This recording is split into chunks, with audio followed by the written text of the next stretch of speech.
división de bacterias, la clase de bacterias, el orden de las bacterias, la familia, el género y la especie, hasta la identificación final. ¿Por qué yo les he dicho que tan solamente me escriban géneros y especies? Porque esa es la nomenclatura con lo que vamos a llamar a las bacterias, es como decir el nombre y el apellido. El género va a ser el apellido y la especie será el nombre, ¿no es cierto? En este caso. Bien, vamos entonces a lo que es un intervalo taxonómico en la bacteria. Miren, por ejemplo, encima todavía de la división tenemos el reino, porque ya saben que tenemos 3 reinos: procariontas, eucariontas y arqueobacterias. Nosotros vamos a hablar del reino procariontes para las bacterias. La división ha de ser Gracilicutis. La clase Escotobacterias, el orden Eubacteriales, la familia Enterobacteriacea. El género que corresponda a esta Enterobacteriasa será el género Escherichia y la especie coli. Como verán, Escherichia y coli están escritas en cursiva, letra cursiva. ¿No es cierto? Esa es letra cursiva. Bien, respetando la nomenclatura internacional. Ahora, ¿en base a qué está todo esto? ¿Qué cosas más agrupa? Hay, pues, por ejemplo, características que diferencian los dominios: bacterias, arqueobacterias y eubacterias o eucariotas. Por ejemplo, y comparando entre estos 3 reinos, tenemos que decir que la estructura celular procariota de las bacterias sí la posee. La arqueobacteria, pero la eucariota no la posee. El DNA circular tienen tanto las bacterias como las arqueobacterias. La membrana nuclear está ausente en las bacterias, pero está presente en las arqueobacterias y también presente en las eucarias. El ácido murámico de la pared celular está presente en la bacteria, ausente en la arqueobacteria y ausente en las eucariotas.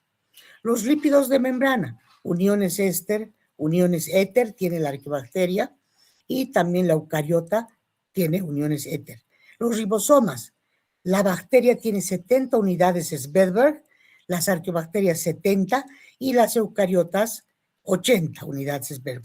El RNA termorreciclador o iniciador posee formilmetianina en la bacteria, en la arqueobacteria metionina y en la eucariota metionina. Y así podemos mencionar más características. La sensibilidad, por ejemplo, al clorafenicol, al sulfametoxazol trimetoprim, al cloruro de potasio, al cianuro de potasio, etcétera, etcétera. Para las bacterias existe, sí, son sensibles. Las arqueobacterias no son sensibles. Las eucariotas tampoco. En la metanogénesis, las bacterias no participan de la metanogénesis, pero las arqueobacterias sí participan. Las eucobacterias no participan. Las bacterias reducen sulfatos a hidrógeno sulfurado. Sí. Las arqueobacterias no. Las eucariotas no. La nitrificación es positiva para las bacterias, negativa para las arqueobacterias y también negativa para las eucariotas. Recuerden que hemos dicho que las arqueobacterias son aquellas bacterias que crecen en ambientes extremos, extremos halófilos, extremos de calor, extremos de frío, por debajo de temperatura cero, por encima de temperaturas de los 100 grados, ¿no es cierto? Hemos dado hasta ejemplos la clase anterior. Las bacterias que viven hasta en los volcanes, imagínense. Entonces, la fijación de nitrógeno es realizada por bacterias, arqueobacterias también, pero no por eucariotas. La clorofila en la síntesis sí para las bacterias, no para las arqueobacterias, sí para las eucarias o eucariotas. La quimiolitrofia sí para las bacterias, arqueobacterias sí, eucarias no. Los gránulos de fósforo, etcétera, etcétera, sí para las bacterias, arqueobacterias sí, eucariotas no. Por eso es que esa nomenclatura se rige pues en lo que denominamos sistema binomial, nombre del género y la especie. Así es como tenían que haber escrito en cursiva. Escherichia coli. Pueden abreviar E. coli. Pero esta vez para la tarea del día de hoy yo he pedido que escriban el género completo en cursiva y la especie en cursiva también completo. Escherichia coli, primero. O Bacillus subtilis. Alguna vez en libros van a encontrar B. subtilis. Es también correcto, pero tiene que estar siempre mencionado en nomenclatura cursiva. Las reglas de las nomenclaturas están descritas en un famoso manual, conocido grande como el libro de Patente, conocido como el Código Internacional de Nomenclatura de las Bacterias.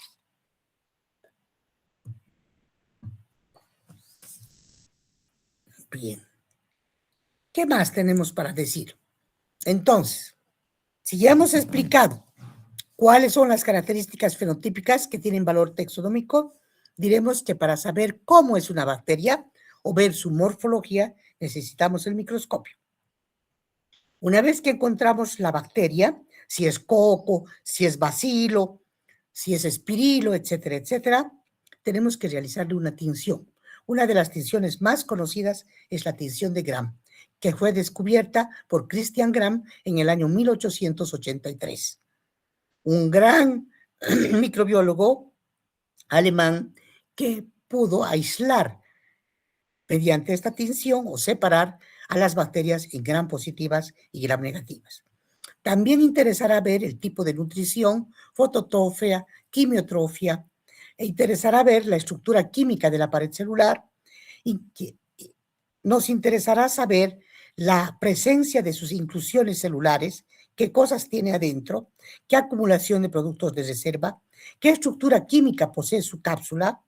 Para ello vamos a entrar a lo que vamos a denominar estructura celular de la bacteria, que es todo un capítulo enorme.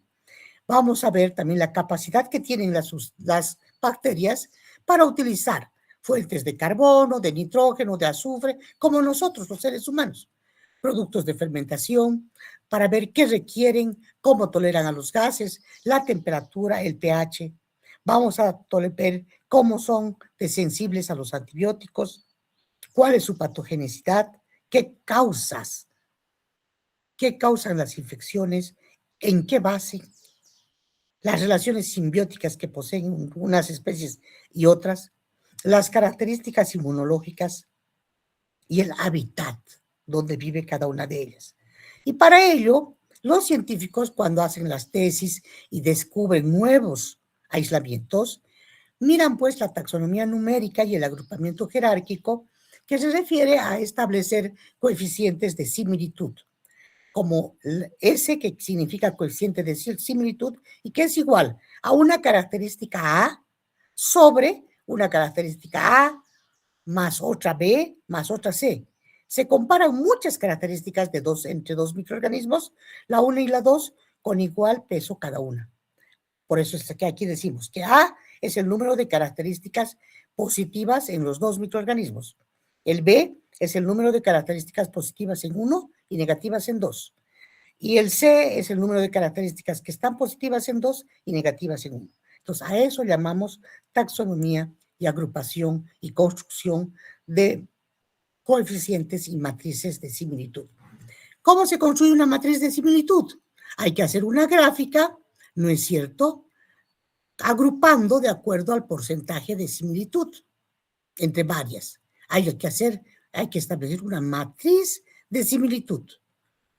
Luego hay que agrupar de acuerdo al porcentaje de similitud, que vendría a ser el 100%, el 90%, el 80%, el 70%, el 60%, 50%, 40%, el porcentaje que cumplan. Y en el primer agrupamiento veríamos 1.1, 2.2, 3.3, 4.4, 5.5.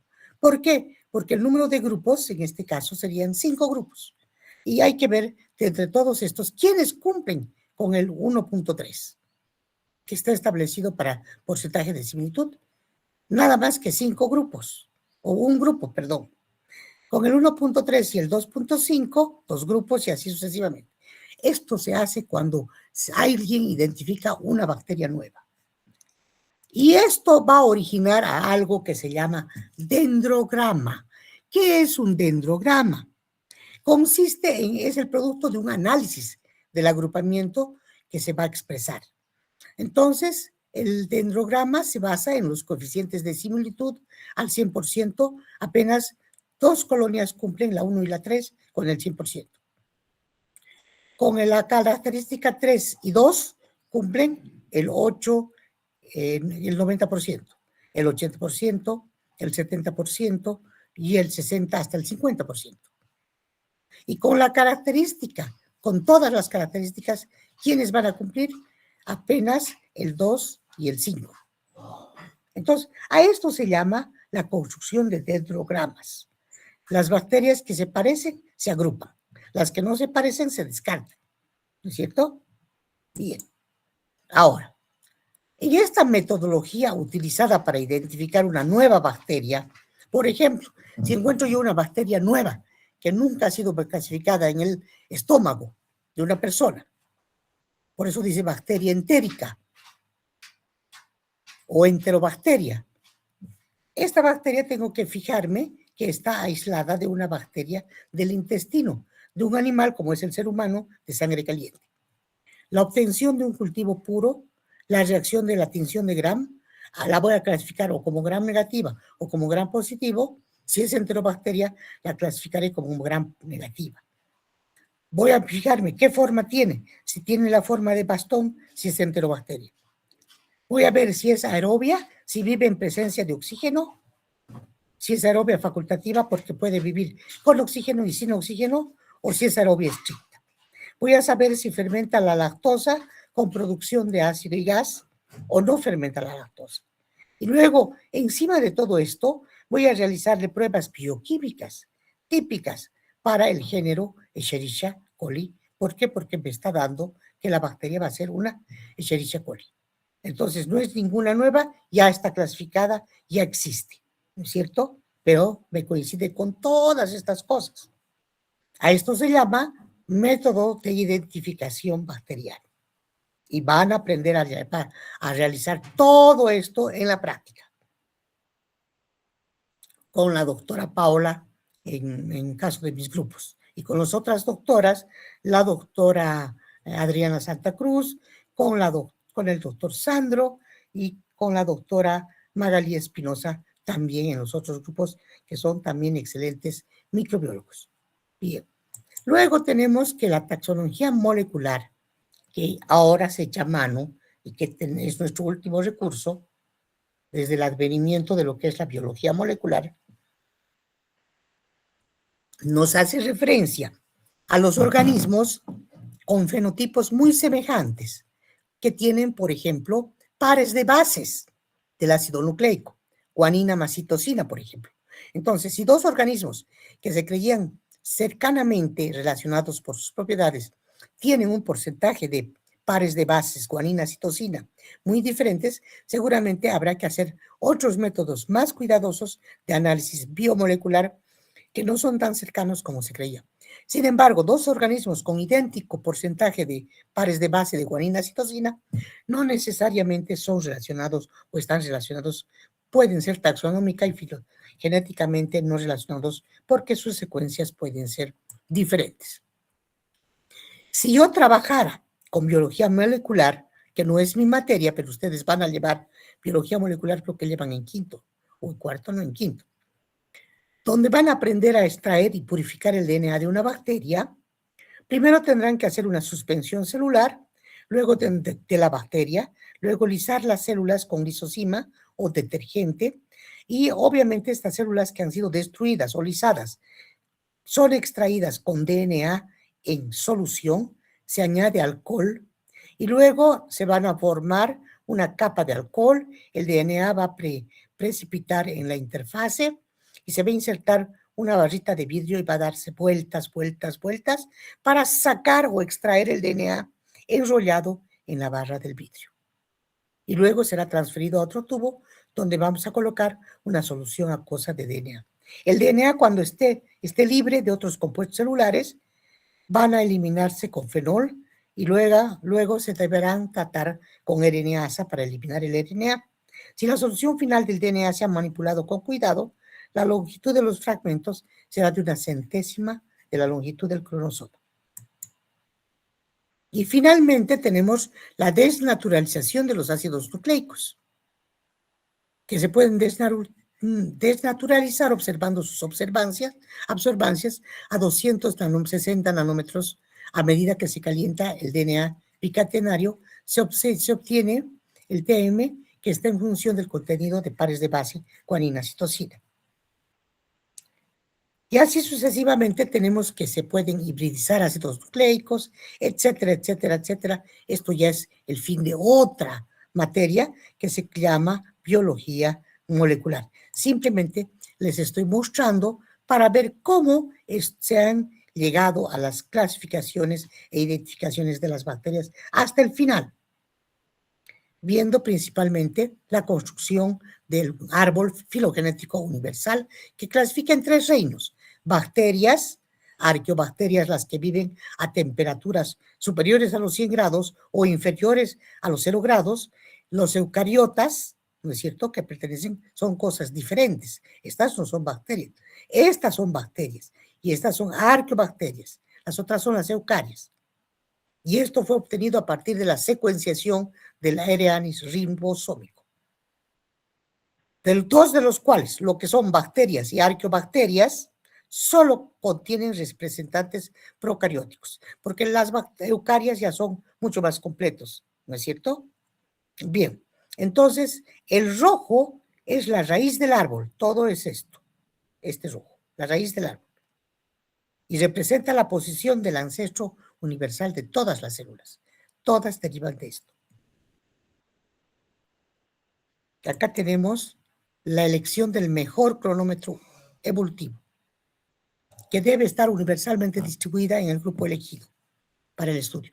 Tiene que tener funciones homólogas, se puede alinear para identificar secuencias homólogas y heterólogas. Eso ya es muy elevado para ustedes, pero no así para alguien que tiene que realizar una tesis. Así es como tiene que trabajar, con dendrogramas, con secuencias, con biología molecular. Para este tema hemos tomado en cuenta algunos libros de consulta, como el Biología de los microorganismos de Brooke Madigan, que también está en la facultad, Biología de los procariotas, Microbiología, Diversidad y Ecosistemas en su función, y también libro de nuevos sistemas para identificar bacterias. Cualquiera de estos son buenos libros de consulta. Bien, aquí vamos a quedar el día de hoy y preguntas. ¿Qué cosa no han entendido?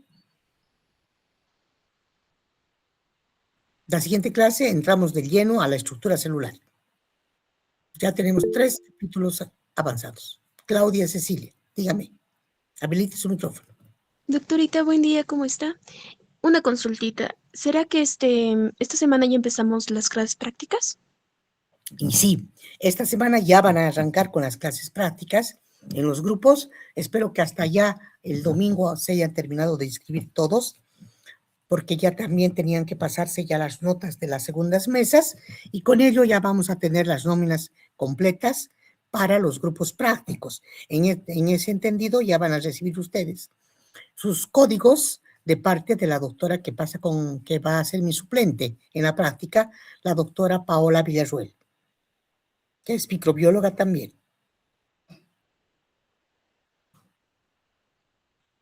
Gracias, doctorita.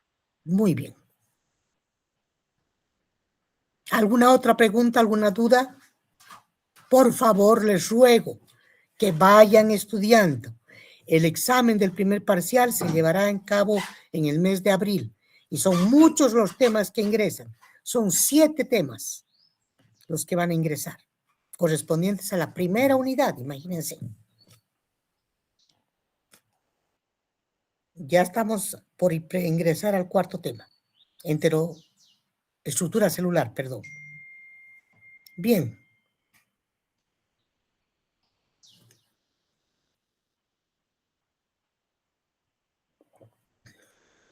A ver, La señorita Juana Cintia Mamani Vilca, habilite su micrófono.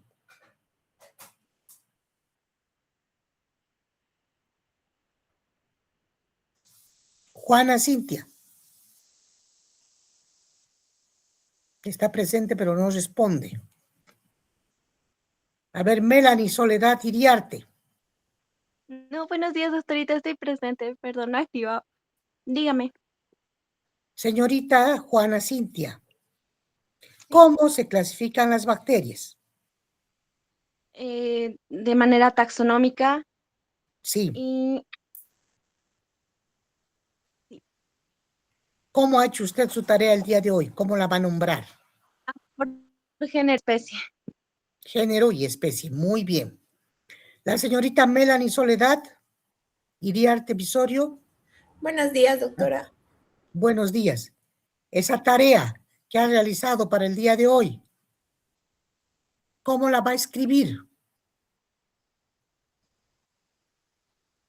En letra cursiva, doctora. El género mayúscula y la especie minúscula. Muy bien. ¿Cuántas veces ha escrito? 10 veces cada bacteria. Muy bien. ¿Y cuántas ha hecho? 100 bacterias. Muy bien. Entonces, esa era la tarea, ¿no es cierto? Que vamos a recoger y que voy a calificar. Bien. Para la siguiente clase, por favor, les ruego, vayan dándole leída. Ya he posteado el tema de enterobacterias, si se fijan, perdón, de estructura celular. Entonces, por favor, vayan dándole una leída a ese tema para venir a la clase del día jueves. Entonces, nos vemos conmigo el jueves. Si no hay más preguntas, más dudas, estoy a la espera de sus tareas hasta el mediodía.